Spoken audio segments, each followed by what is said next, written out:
a resident of Athens County, Ohio, and fortunate to be surrounded by many beautiful public lands. And I am appearing today not as a member of an organization, and certainly other witnesses and commenters will have more scientific knowledge, greater eloquence, musical talent, and longer experience as environmental advocates. I'm appearing today as a regular park user, and I am not alone. I am one of millions of Ohioans who visit and use the state parks.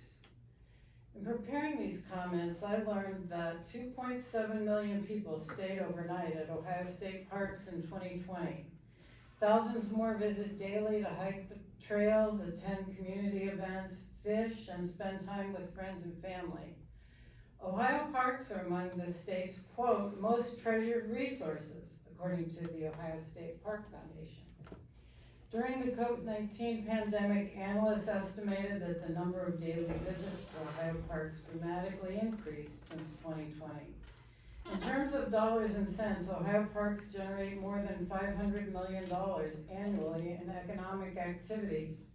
Beyond this monetary value, Ohio parks preserve the state's ecological heritage and can improve the quality of Ohio groundwater.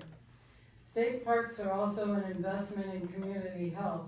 I think you've already heard from Dr. Blanda very eloquently on that today. So the policy decision of whether to allow fracking on public lands was decided affirmatively by Ohio's legislature. So I'm going to focus my comments on how this policy is being implemented and the proposed rulemaking of this commission. The proposed rule lacks any procedures for meaningful notice of nominations to the public at large or prospective users of the affected parks, or meaningful opportunity for these groups to be heard. Public engagement is limited despite the statutory directive in Revised Code section 155.33 that public input is a factor which must be considered in the Commission's review of nominations. On February 1, 2023, I was here with many others asking for sufficient time, specifically 60 days from the time a parcel is nominated, for the public to comment on the nomination. Yet the proposed rule does not specify any minimum time for public comment on a nomination or provide any procedure whereby the public may submit comments prior to the commission meeting to approve or disapprove of a nomination. The proposed rule authorizes a mere 7 calendar day prior notice of commission meetings. This abbreviated and vague prior notice period is triggered solely by posting on the office of the commission's website. There is nothing in the proposed rule or the commission's draft procedures requiring broader publication, as with news media or a general press release notice on the affected state park's website or often used social media pages. There's nothing requiring you even to post at the physical office of the affected state park or on ODNR's website where a member of the public might go to make a reservation for an overnight stay at a particular park. Imagine if you saw an advertisement for salt pork, such as I saw, which I attached to my testimony, which was emailed to you. And this ad says, plan your next getaway under Ohio's sunniest blue skies, where the air is filled with the joyous sounds of lakegoers and the smell of last night's campfire. Book today. This is an ad for Salt Fork State Park, actually, that was published in February of this year. And after making your reservation and going to the park, you're surprised to find that you're caught up in the traffic of tank trucks, and during your stay you must hear and smell their diesel engines running night and day to nearby fracking operations.